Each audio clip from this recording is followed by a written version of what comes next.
Today's remote session. This is Tom Bechtold, your host for today's program.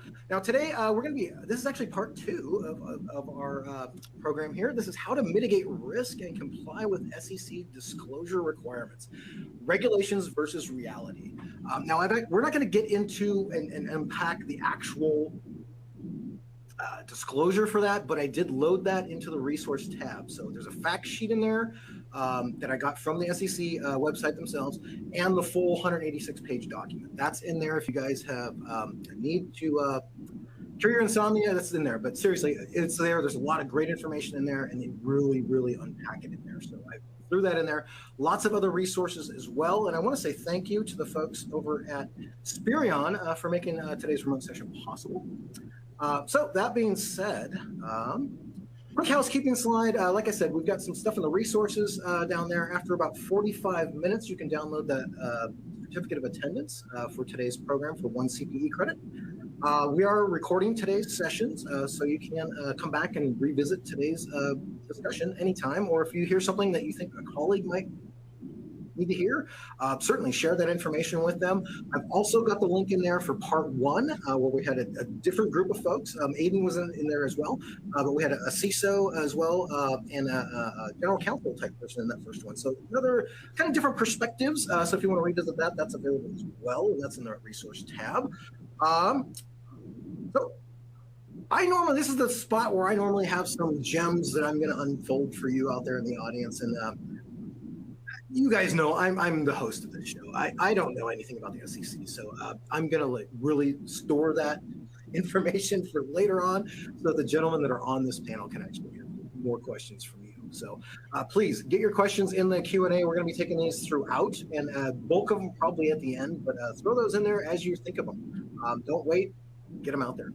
The guys will be typing out some answers too if they're really feeling into it. But let's get going. Who do we have here today? Let me take a quick breath. We got Ryan Tully. He is the Director of Product Management over at Spirion. Welcome, Ryan. Let's hear a little bit about you. I've asked each of the guys to kind of give us their backstory, if they will, or some kind of cool facts on their story. So, Ryan, over to you. Thank you. So cool facts. It's hard to say. There's not a lot of cool things about me, but to give a little bit of backstory on why I'm here and why we're having this conversation. I've been working in the software space, specifically in the product space, for over a decade, focused on information governance, data access governance, privacy, data compliance, and data security. That's a whole slew of different things that work in sort of different edge. But it's really, it combines itself together to having a great understanding of our regulations, our guidelines are, and how that applies to people from an overall cybersecurity perspective and an IT perspective. So today we're going to be bringing a lot of insights from a lot of those different buckets that we talked about, risk, privacy, data, access, et cetera. Hopefully it adds a little bit of value. Excellent. Appreciate it. Thank you, sir. And up next, we have Dwayne Alford. He's the VP of Security Ops over at Digital Hands. Tell us a little bit about your backstory, sir. Hey, everybody. So, yeah, I'm the VP of Operations or Security Operations here at Digital Hands. A little bit about me. I've been in this world as at some form of an MSSP for the last almost 13 years. So I've been doing a lot of securing and helping customers secure their data for a long time in a lot of big environments and small environments. Got the guy rolling his sleeves up, doing the work here. Love it. Love it. Welcome, sir. Over to Aidan. Aidan was actually on with us a couple weeks ago when we did part one. So Aidan, give us a few nuggets about you. Yeah, thanks, Tom. Yeah, so I'm Aidan Simister. I'm the co-founder of Lepide. I've worked in cybersecurity for probably 25 years now. In the last 15 years, I've really sort of specialised in data security, and because frankly, I think that it's just really important, and it's becoming more and more important every day. So, I care deeply about helping organisations figure out what they need to protect and coming up with better strategies to help them do it better, really. So, yeah, that's really where I'm coming from. Excellent. Great to have all of you here. I am getting a little feedback from somebody's line, so if you guys wouldn't mind, I'm going to ask you to become the master of the mute button and just kind of stay on mute until it's time to talk, until I figure out kind of which one that's coming from. So, but appreciate that. Thank you, guys. Moving on. So I wanted to talk briefly about materiality and what that really means, especially from like a cybersecurity perspective. So I just pulled this off the web, and I'm just going to read this to you really quick. In cybersecurity, materiality refers to the degree of impact or harm that a security incident or breach can have on an organization, its assets, data, operations, or reputation. It's used to assess the seriousness and significance of a cyber incident. Cybersecurity professionals and organizations prioritize addressing and mitigating security issues based on their materiality. High materiality incidents are typically those that have the potential for severe consequences, while low materiality incidents have minimal impact.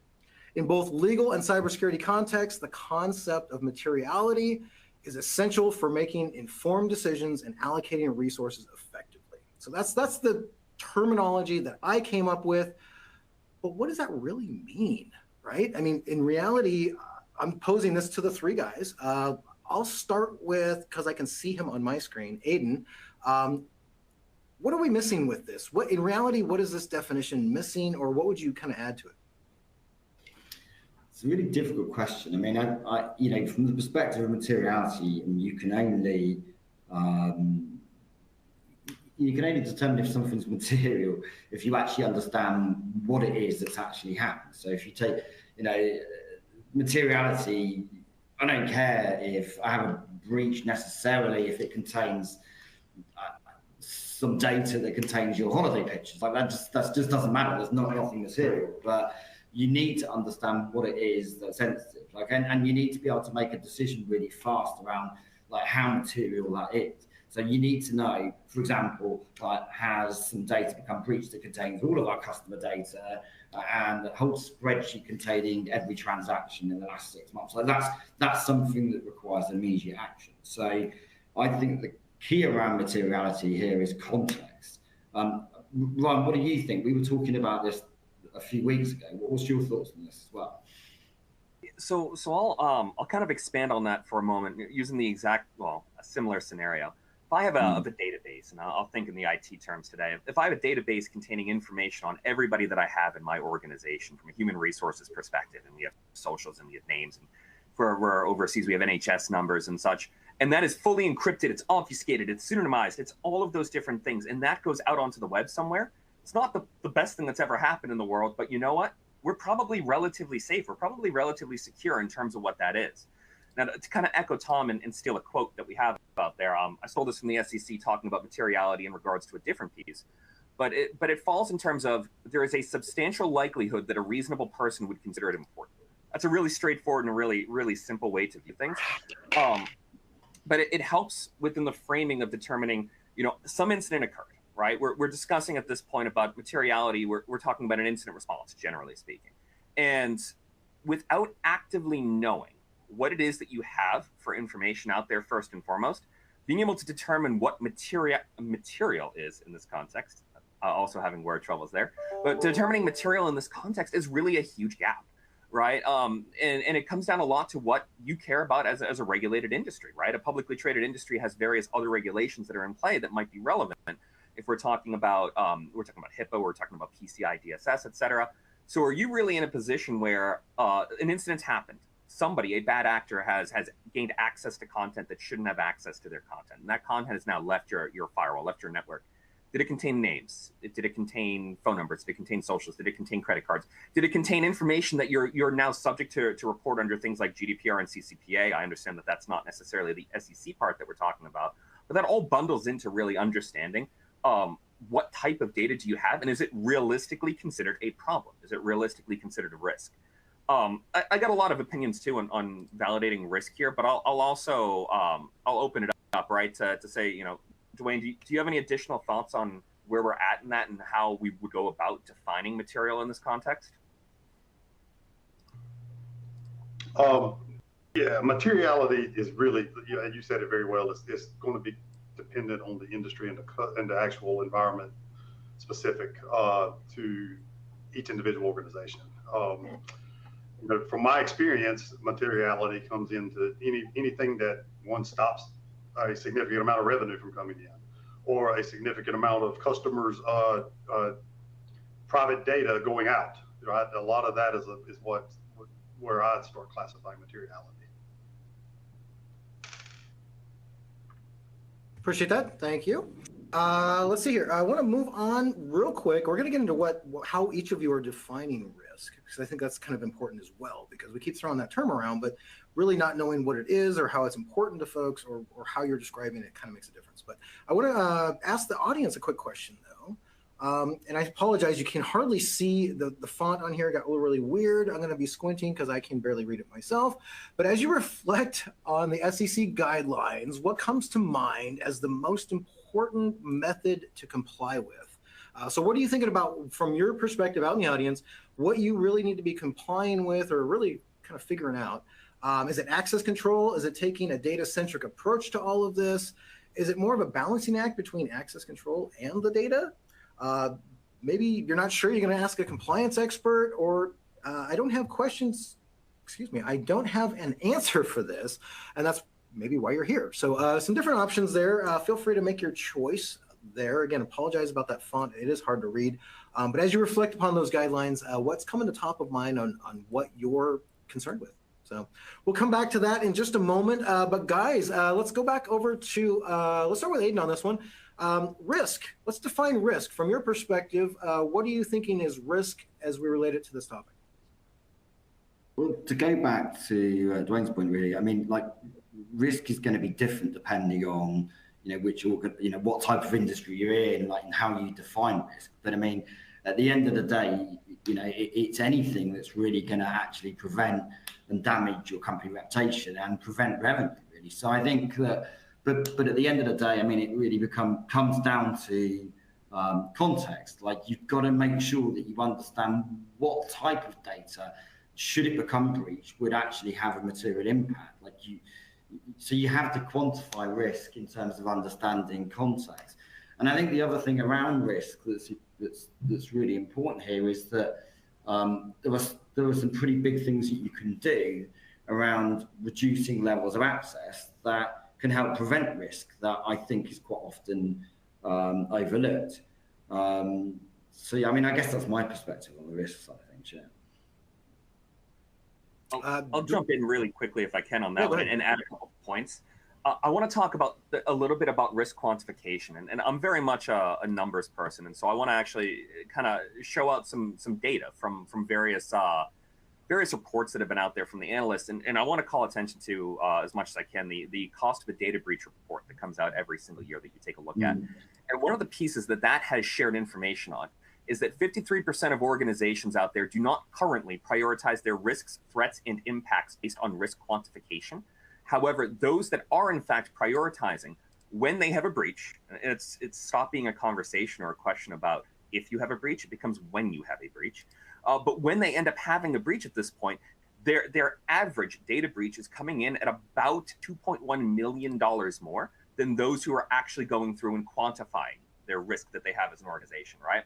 So we can say risk quantification, first and foremost, is an incredibly valuable piece that you have to care about as an org. But what does that really mean? I've certainly engaged with compliance, I've engaged with privacy, I've engaged with the data access and the IT space. Come with every group has a different opinion on what risk actually means. It could be, are we just simply checking the boxes in terms of a compliance framework that says we are NIST compliant, and so therefore we've reduced our risk by X amount? Or is it a little bit more in lines with what we're looking at right here, which is my personal opinion on this chart we're seeing, is around access control and a data-centric approach, right? Like right now, what people want, the things that you care about for incident response, it is data.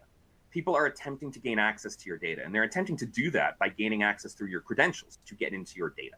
And so that ends up running into these two really strange areas that you have. And I know I'm getting ahead of myself, but this runs into those strange areas that you have about where do you really want to stand, and where do you really want to start quantifying and breaking down how do we mitigate and how do we apply compensating controls to what this risk actually entails.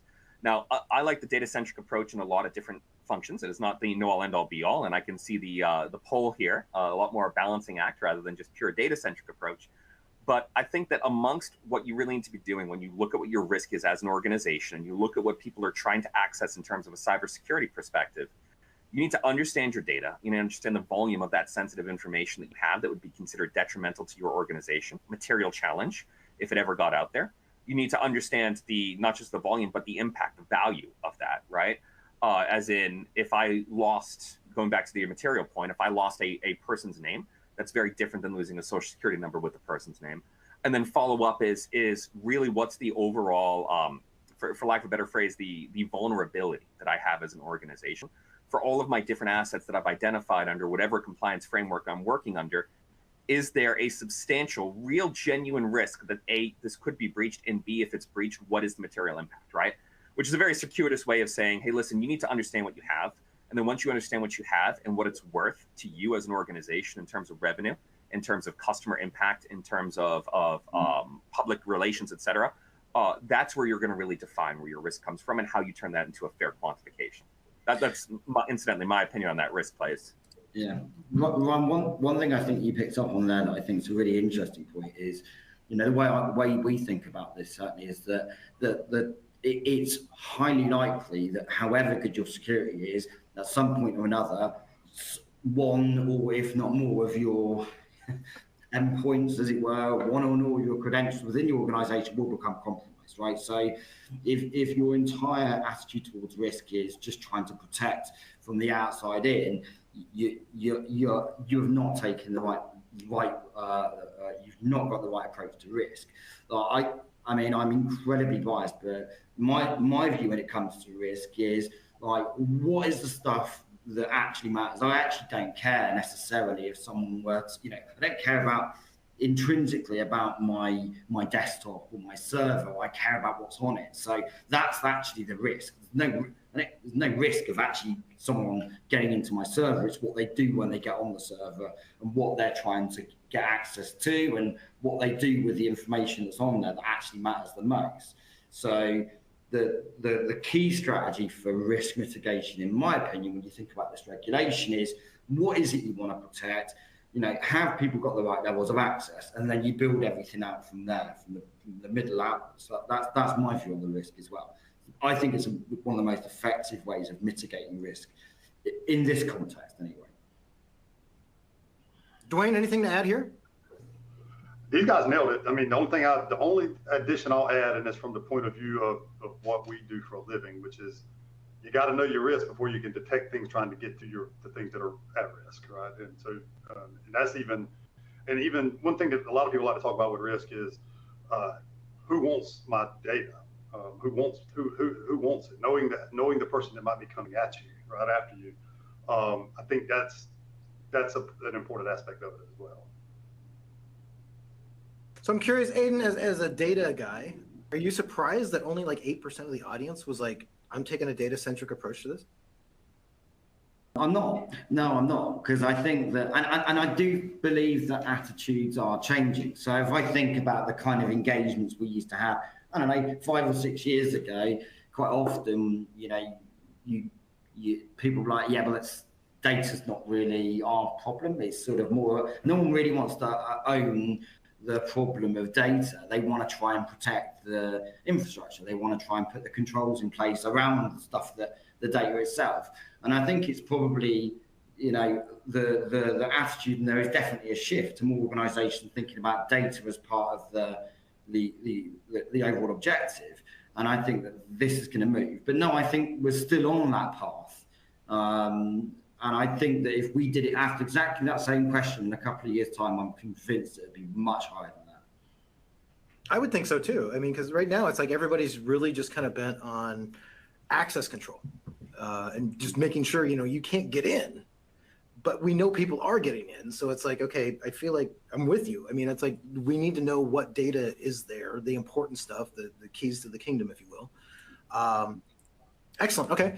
So how do you determine, who's part of this conversation now, though?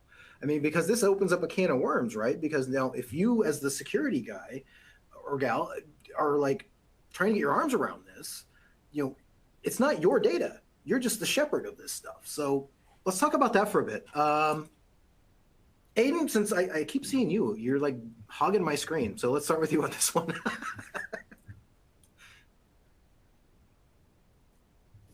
Yeah, I mean, so I don't really understand the question. Sorry, Tom. Could you just? Sorry.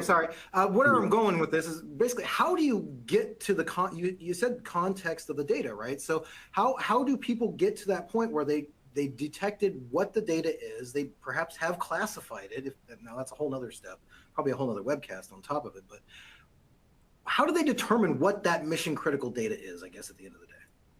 I mean, that's a business conversation, and I think that obviously totally depends on which organisation you're dealing with. But I think that that requires the security leaders, and other executives in the business to determine, well, hang on, what at the end of the day, what would be a problem if that were to become breached? Like, what type of data matters to us the most?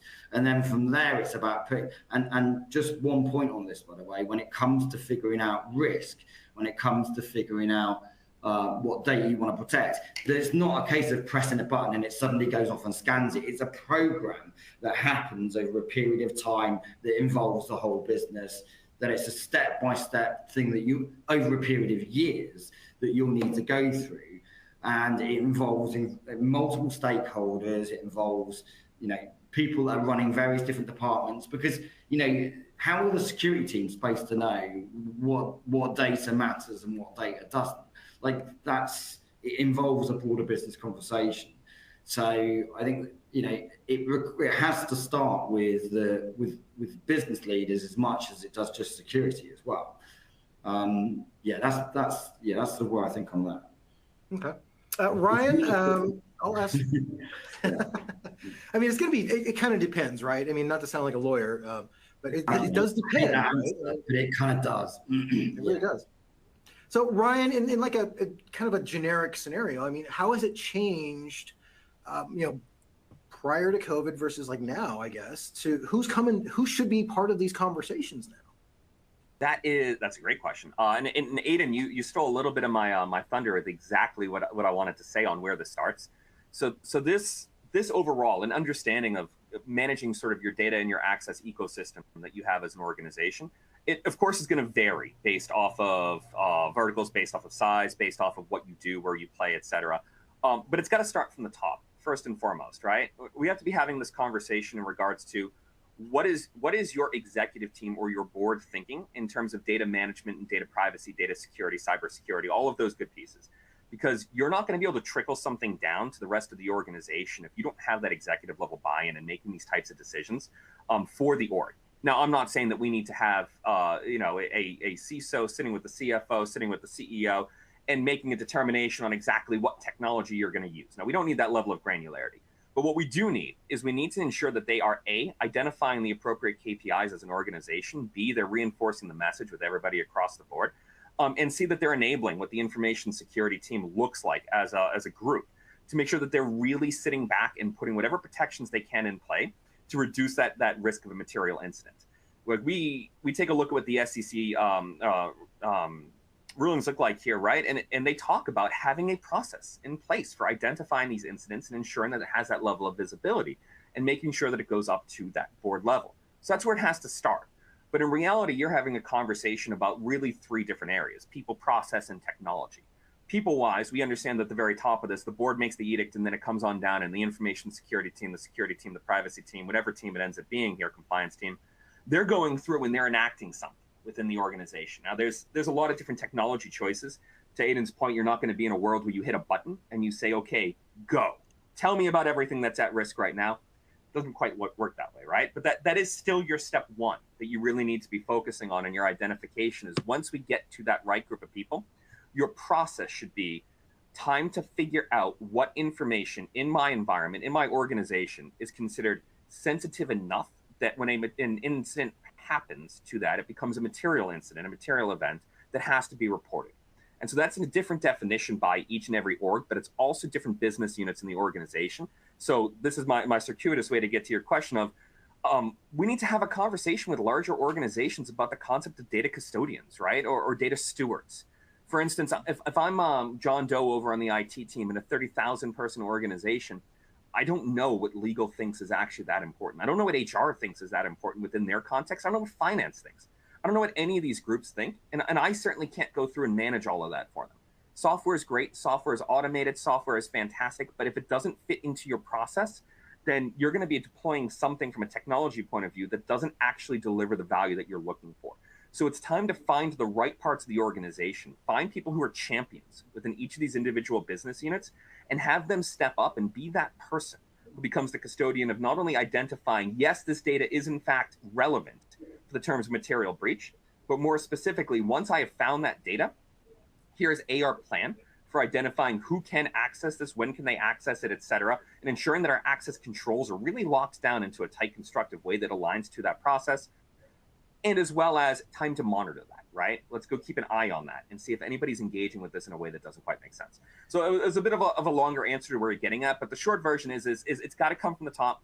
The IT, IS, the compliance, whatever team it is, will execute on it, but you need support. You need a champion in every single one of your business units in the organization to make sure that this is successful. And this matters even more now in the world of COVID than it did, or world of post-COVID than it did before, when the world was incredibly heavily centralized in terms of your IT assets, right? And cloud was out there, right? A great statistic I always throw out is back in, it was 2019, the average organization had 4.7 collaboration platforms, the majority of which were in the cloud. And so that creates its own challenge. But now it's cloud, it's endpoint focused, it's everything like that generates all these new different areas of vulnerability, these surfaces of hacks. And it relies even more and more on getting the right buy-in from the right people, the right focus, and the right budget to ensure that you're executing. Appreciate that.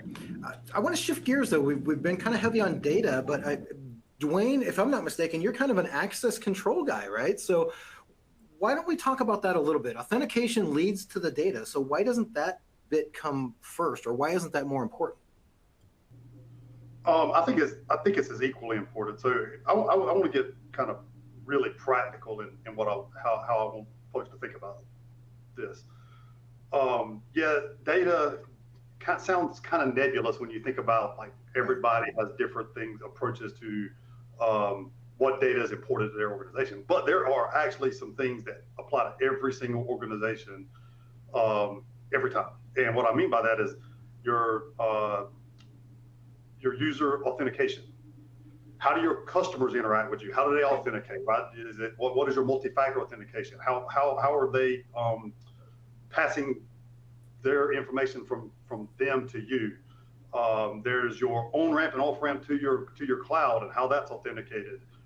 There's your perimeter and things that are happening on your perimeter of your environment. All of those things apply to every single organization, and that's where your data, a lot of data that's important to your organization, lives. And then you have to know who's accessing them, how they're accessing them, or if there's something trying to access it outside of your standard policies for access controls. So I think that, if I could give one takeaway on this whole kind of topic is, even if you aren't quite sure what the important data is, there's certain things that are always important to your environment. And it starts with your users and authentication and how they're accessing the data in your environment. So let me ask you this then as a follow-up. I mean, if you don't know what your mission critical data is, how would you help them figure out what that is? Well, you start with stuff that's got to keep the lights on, right? It's your authentication servers, it's your storage for your data, it's your manufacturing line, it's things that keep your business alive, right? That's the first line of defense that you need to put up, is against things that keep your business running. Gotcha. Anything to add from the other two gentlemen? I'll throw in real quick. I know, to your point, Tom, we've been very data centric, and admittedly, I happen to be a very data person, so there we are. But there are absolutely access controls that are just I don't even want to call them table stakes, right? But they're the basic things that you have to worry about, right? And if your very, very first step that you do is you go through and you find all your data, and then you start actually locking down repositories, and they've been open the entire time, like, there's obviously questions there, right? There's MFA that we have to worry about. We have to worry about VPN control. We have to worry about all the basics that are just the entry point to even get there, right? So going and talking about data first admittedly puts us into a world where we assume that the infrastructure is already in place to help support the organization. And then it's further locking down the things that are the crown jewels for the company, right? The things that matter the most, the things that are the riskiest if they breach. but you absolutely got to get that very first step in play, right? Your infrastructure, your table stakes, and make sure that they are really driving you to secure that information in the first place and set you up to be successful once you know the right data. I totally agree with you, Ryan. Yeah, I mean, just because we're, certainly my thesis is very much like a data-centric thesis, but like you need all of it. Like you can't just say one or the other. It definitely isn't that. You need all of the layers. Yeah, I completely agree. Excellent. Thank you, guys. Now, I had a comment from a colleague of mine from way back. We talked about this a little bit prior, but I wanted to get your guys' take because I feel like it's got some value. I'll try to paraphrase it a little bit here. This is actually from a gentleman that's done a lot of the SecureWorld events, actually. He's a two-time CISO, but he wanted to, he had mentioned some of my happiest days were as a CISO fighting the good fight. Building people and teams and proudly defending our company, clients, and employees. My fear is that holding the CISO to the same level of accountability as a general counsel or a chief financial officer is an unwise move that could really chill the best A players from becoming a CISO or staying as a CISO within organizations. So what do you guys think about that? Do you think this will detour some of our better folks from rising up and then leading the organizations, or will this actually, the accountability factor kind of play into it and maybe we'll see even stronger leadership? What do you think? What do you mean by accountability though, Tom? Like, what do you mean by accountability? I mean, what level of accountability? Because the fact of the matter is, I mean, like, there's, you can only be accountable to a certain extent. Right. Okay. So to the board and the SEC filings, at some point, do you get sued or are you jailed or just fined or how does it play out? Is it really the CISO's fault or is it the CIO or you're a CEO? Why isn't it your fault? Well, it is ultimately my fault. It is, right, of course. But if I've delegated that responsibility, I mean, it's also my responsibility to make sure that I've hired the right person and they're accountable as well. I mean, my CFO is accountable for the decisions that they make, and and that's okay. But equally, should the CISO not be responsible for the decisions they make? No, I think it's fair. I think it's totally fair. I mean, I think if you have a job and you're not performing it to the expectation level, right, you should be accountable for that. What does anybody else think? Ryan, is it fair? I mean, I think this has been coming for a while. We haven't really seen a change to this stuff for a long, long time. But is it really fair? I mean, does the CISO really have to take the brunt of this? To be blunt, yeah, I do think that. This putting through and adding this level of accountability. Take a look at some of the other regulations and the requirements out there. You mentioned it yourself, general counsel, CFO, CPO, or even a chief risk officer, if you have that. Depending on where you're at and what regulations you have to worry about, there is a level of accountability. Even data protection officers, not at a C level, but there's a level of accountability that ends up falling on top of them. And what does this do with the CISO by saying that, like, you have an expectation that you are going to deliver, you and your team are going to deliver this level of not only visibility, process, and control and reporting and everything that you need to do? That elevates the CISO. There's a lot of organizations out there where the CISO is part of the office of the CIO, right? They're not necessarily someone who sits there at the same executive level, so to speak. But I think that this tells us a story about that becoming more and more of a requirement as you put more and more accountability on that role. I think that will not actually cause a drain, so to speak, in resources. I think that that's going to elevate resources. People who understand that there is a very clear path to what success is in the future, because you can point and say, I'm accountable to deliver X, Y, and Z, and deliver it well, deliver it in a timely manner, and prevent, LMNOP out there, whatever variables I want to use. Right. That helps you, especially for those who are a little bit more of the business minded rather than the roll up their sleeves and get out onto the keyboard and solve those problems and get the good fight. That really gets them into a good position, right? Or it really helps you even transfer some of those people who would be a little bit more of the hands and keyboard side. So I think it's absolutely a not only is it reasonable, I think that it's an incredibly fair expectation for that same level of accountability. But along with the accountability, we've got to make sure that they also have representation. Like, I don't think you can have one without the other. And I think that that's one of the things that perhaps this new regulation doesn't account for well enough, is that, that sort of line in and that board presence as well. Right. Yeah, because they're not saying that the board has to have that. It's the CISO that needs to be accountable for it all. But the CISO absolutely needs to have that. If you're going to make the CISO accountable, you've got to make sure that they really have that support and representation within the board. Some kind of advocacy for sure. Yeah. Exactly. There has to be some level of direct line. I mean, we can see board of directors being called out directly and how they're overseeing and understanding risk, right, is being explicitly called out within the new rule set that they're looking at here. So is the CISO, are there 13 levels between them and getting up to that board, or do they actually have that level of accountability to that group of people?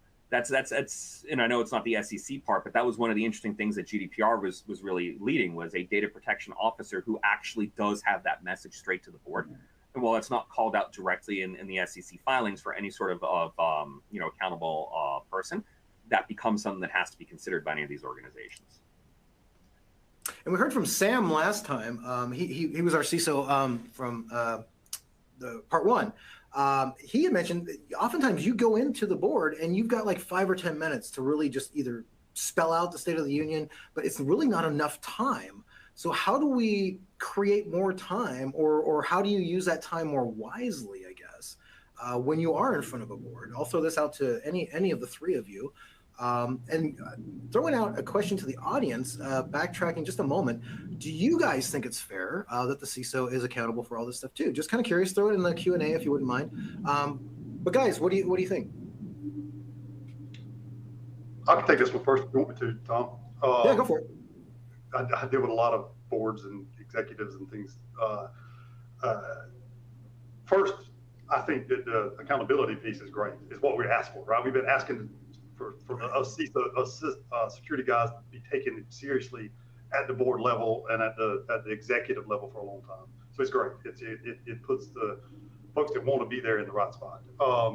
Some of the things with the board that you talk about in the limited time and things like that, that means that's the reason a CISO really has to know their business, know their risk, so they can articulate that in a way that's proving to the board we have integrity of our revenue.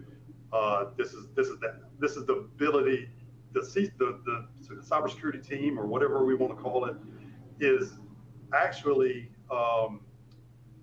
enabling us to do better business, right? That's what the board wants to hear. So when you can tell that story that you're enabling the business as a security provider, and you're doing it through the risk mitigation and articulate that in financial terms, the board's all ears. And it don't take you but 10 minutes to do that, right? If you do it right.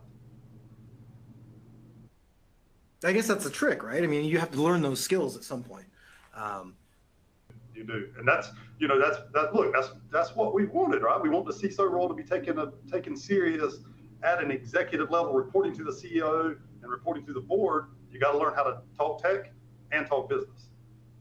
Right. Because at the end of the day, you said it. I mean, you're supposed to be enabling the business and making sure it's secure in the process. So, okay. Anybody else want to chime in on that one? Or are there what other things are you guys seeing as a challenge as it comes to the board? Whether it's, obviously sometimes they're not as technical as maybe they should be. Do we think age can be a factor on some of this stuff anymore? I don't want to sound ageist, but I mean, sometimes, it's like, sometimes the older folks, I mean, look at our government. They think some of this stuff's magic. I mean, so how do you kind of combat that situation where you have an untechnical board and you need to get them to see the light? I mean, other than the bottom line of, hey, we're losing money here, obviously anybody can see that. But what do you do in those situations where it's maybe an uneducated thing, or, there's naive about it? Well, I see, again, I think that it's about translating and talking about it and making sure that you talk about it in business terms. So, even if I think back to, when my father used to run a shipping company, right? Probably wasn't the most technical person ever, but, he'd understand if I said, all of those records that contain, all of that information about all of the ships that you deal with, he'd understand what that means, and he'd understand what the implication would be if that data got in the wrong hands. Forget about the technology, he'd understand what that meant. So I think it's about translating it and talking about it in terms of non-technical terms, and not trying to get too technical. I think that's probably the key there. Excellent, excellent. Let's see. What do you guys think? Is 4 days really enough? I mean, that's what it says in the disclosure. I'm kind of bouncing around now with questions, but do you guys think 4 days is plenty of time really to address whether you've had a real incident or a breach? Depends on how well you know what's going on. And so that becomes a little bit of a different question too, is, and this is one that I think is interesting to debate too, is what does this mean? Having a number like 4 days to go ahead and review this. What does that really mean in terms of reactive versus proactive, right? So there's a lot of organizations out there that focus on the concept of, incident response. You show up and you generate the idea of, what is our overall data risk assessment, right? The information that was part of this incident right here. Is it a material challenge? Is it not a material challenge? Is it potentially going to impact us financially, which is, going back to your board piece, is always the number one thing, is what is our potential dollar amount that's associated with this, right? Translate technology into pure money usually works pretty well. But the idea of understanding your materiality, is this something that you can scramble and dedicate every resource that you have to, or bring in an outside agency and get yourself an answer for reporting and filing, et cetera, by the end of your 4 day period? Or if you are proactive and you have a full understanding of what it is within your organization in terms of where my data is, the sensitive information, where that data can go, et cetera, and then I have that security that we've talked about, and then I'm tracking it. I'm actually in play and saying, if this data is touched, I can now look immediately and say something like, user behavioral analytics. Has somebody been doing something that they should not be doing with this? And I now think that I have a material breach, and I can say, here's everything that was involved in it and good to go from a proactive point of view. Is that going to shift the industry a little bit, right? In terms of understanding, it's going back to that. It's no longer when you get breached, it's how often, and are you going to be putting the right pieces in play to help support that? Excellent. Aidan, you're nodding your head. Do you want to add anything? That's exactly right. I mean, I think, when you think about how, to be honest, I don't think I've got anything else to add. I think Ryan, I just completely agree with Ryan. He's completely right. Ryan, remember this day. No, don't worry.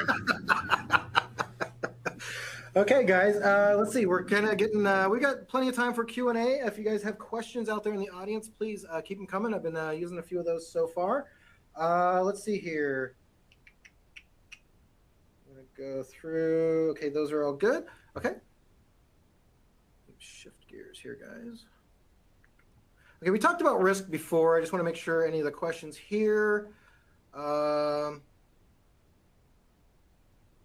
those are good. One thing I'm not sure that we necessarily talked about as well. Like we've talked about, one of the most important things around the risk is understanding what it is that actually matters a lot. Like we've talked quite a lot about that, and I totally get that. But one of the other things that's fundamental in mitigating risk here is reducing levels of access. Because you think about so many of the reasons why breaches happen, it's because people have access to data they just don't need access to. It's overexposed. There's far too many people that have access. So one of the most important things you can do to prevent the breach, apart from anything else, is just reduce the levels of access. Work out who it is that has access. It just doesn't need access to the data that you've defined matters the most. I think that's a really important point to mention. It's not just about knowing what you've got. That's only good if you do something about it, if you take the steps to reduce levels of risk, reduce levels of access. So I think that's the only other point I'd mention on the risk side of things as well. No, I like that. That's good. Dwayne, what would you add to that with how would you actually kind of build that out or help mitigate it with access?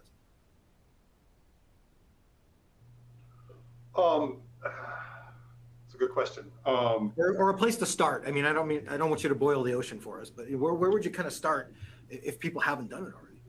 Yeah, you have to start with, Aidan pretty much nailed it, but you have to start with what users have access to what and why, right? I mean, if you don't know your policy for access control, then you don't have anything to go off of. So you got to start there. Start defining the policy and aligning that policy to your users. Because I think the challenge is quite often, though, it starts off nice, it starts off clean. You're like, great, we know exactly who should have access to what. And then someone new joins the organisation. And what you do is you basically say, well, they look a little bit like that person there in that department. Just clone that user there. And then it sprawls out of control, and then it ends up getting out of control. And that's so often like how people end up having unnecessary levels of access. And it's just making sure that you've constantly got that visibility and an insight as to who has what levels of access, how that access is being granted, whether that level of access is being used, whether it's appropriate. Just making sure that you've got those controls in place is a really, really fundamental way of reducing risk and reducing the likelihood of having a breach as well. It also sounds like how you do the data too part. I mean, it's like your access control and how you're addressing your data stuff almost sounds similar. It's just a different process or a different step in the process. Yep, I'll throw out one extra part on the data piece too, just to help you reduce your risk. And one thing I'd speak often to it with organizations is about raw analyses. I don't know how often people here like to be hoarders and keep everything forever. I will tell you, I certainly do. But if I'm only required by regulation to go ahead and keep something that's potentially a risk to my organization, again, contains information that would be materially harmful if it got out, and at the end of 7 years I can get rid of it, why have I not gotten rid of it? Because that now just says that if I have something wrong with my access controls, or something has gone wrong with how I manage my data and I secure my data, and someone gets access to that, I have invited risk. It's not even accepted risk anymore, right? This is inviting risk into my organization by keeping something that I do not need. Now, I understand that data is, and I don't even know who said this first, right? But data is the new oil. Have all the data you can. Go ahead and draw these big data conclusions and such. But if you have highly regulated content that you are holding on to it longer than you need to for any reason is an immediate red flag that you should be taking a look at and consistently start evaluating. Like, is this redundant? Is it obsolete? Or is it trivial, right? Can it leave my organization in some way? And if it can't, what am I subjected to in terms of retention policies that say I have to hold this? And then great, now how can I secure this? Can I make this even more so of a security lockdown than what I would have had prior to that? And are you collecting stuff you don't even need? Yeah. I mean, that's a whole nother can of worms. It's like, yeah, you can ask all these questions on forums and stuff, and people are happy to fill them out or autofill for them. But it's like, at the end of the day, do you even need to know that information? Is it relevant? So. Okay. What are we missing here, guys? Is there any part of this disclosure that we should bring up as we get kind of near the end of our time together? What are you guys thinking about? Anything you want to ask one another? Is there something that we should be addressing here? If not, we'll kind of move into our homework assignment for the audience and start wrapping up. Okay. Excellent. Let's do that then. So guys, we'll start with, I'm going to reverse order here. We haven't heard from Dwayne for a while. Dwayne, tell us about some homework that our audience can do. What's something that they can start doing now to make sure that they don't get pinched by the SEC? So look, I want to give you some practical feedback on this, especially with that kind of 4-day requirement, right? If you're going to be able to meet that obligation, you've got to have a breach handling policy in place. And I can't emphasize enough how important that is. And in that breach handling policy, it needs to very clearly lay out your response team, your executive management contact information, who's your local and federal law enforcement contacts, who's your lawyer, who's your insurance provider, and who's your third-party partners that you need to be in contact with when you have a breach, right? So all of that stuff is super important to have in a policy so that you can reference it, because a breach can happen, and if you've got 4 days to turn it around, the only way you're going to be able to pull that off is to get that breach understood very well, very quickly. So write those policies and procedures is super important. I would throw in just real quick, I mean, you know more than I do, but you should know these people too. I mean, you should already know who they are, right? You should know the law enforcement person. You should know your local FBI guy. You should know who your counsel is. That way, when you call them, they know who you are. Yes. Right. Ryan, what are you thinking? You know what? That would have been my favorite one right there too, but I will add another one to the end of that. Is as you take a look at this, right? You have your response plans, you're ready and raring to go. keep in mind that this isn't entirely around how do we do an incident response, how do we prepare for it, but a lot of it's reporting, right? Publicly listed companies starting in the second half of December, or when their fiscal years end after the second half of December this year, is going to start having to provide various disclosures about what your cybersecurity governance strategy is, your risk strategy, your management of that, your everything that you're looking to do, and ensure that that's there in your annual report. So getting that information together and getting the memory built into play to ensure that you're collecting the appropriate KPIs that are relevant here, the impact of all of these, and building that out should start sooner rather than later so that there's no scrambling at a last minute activity. Because you're going to be scrambling anyway as soon as something happens. Yeah. You don't need to be already doing it. So excellent. Thank you, sir. Aidan, what are you thinking about? Yeah, I mean, I guess, the key thing here is, and I'm going to keep coming back to this materiality thing. I think you've got to assume that, all your other security, which you will need, because it's about defense in depth, you need all the other things, but assume that it won't work. And at some point, you will get breached. So you need to be able to make sure you're able to prove the materiality of it. So you need to make sure that you engage with the business. You need to make sure you know you have a program. And that's not a quick thing. You have a program to know what data matters the most. And you really get a grip on that. And you make sure that you're reducing levels of access to data. Like, it's such a big reason why breaches happen. Such a big problem that can be avoided by just getting better understanding about what matters the most and who's got unnecessary levels of access. I guess that's my point comment here. I like it. I would say, just from my own perspective, make some friends in these different business units. You find out who your champions are there, because that's going to pay you back at some point. And maybe they're not the right position now. They may be in a few years. Some of us, stay at companies numbers of years, and eventually, somebody gets promoted or whatever. That ally can be an ally later on. So don't close too many windows or doors as you're kind of going through your organization. There could be some allies there for you. So, and you might even find somebody that works well and is a good shoe-in for your security team, because we know now that you don't have to have a traditional security background. There's a lot of people that have aptitude for this stuff, that can be utilized even in their own roles where they're at, whether they're in marketing, sales, wherever. Anyway, that's my homework, is make some friends within your organization.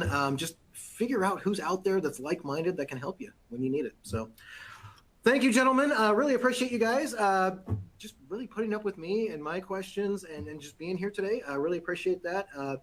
Aidan Simister is the co-founder and CEO at Lepide. Hit him up. His information is in the bio widget down there at the bottom if you have any additional questions for him. He's a data guy, so he's going to, as he said himself, he's a little biased, but if you have data questions, man, he's going to help you out. So connect with him, see what's up. Ryan Tolley, also Spirion, he can help you with this stuff as well, data classification stuff. They're wonderful people over there.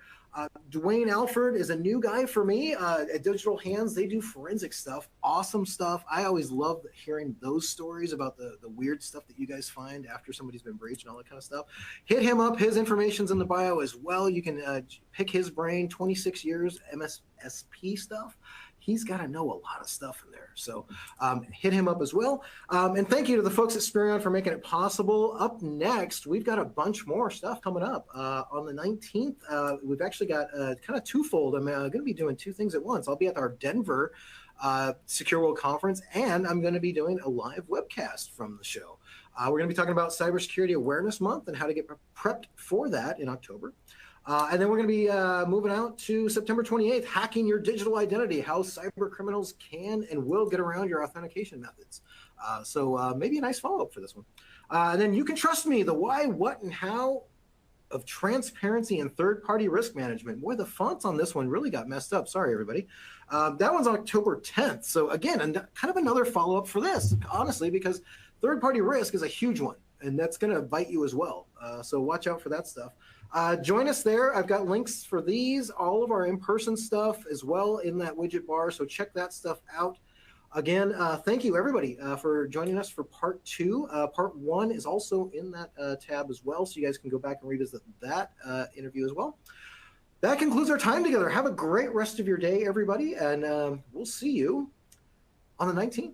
Have a great day, and go and brush up on the SEC stuff. Honestly, it's a 186-page document, but you want to know a little bit about it. So check that out if you haven't already. So take care, everybody. We'll see you at the next remote session. Thank you.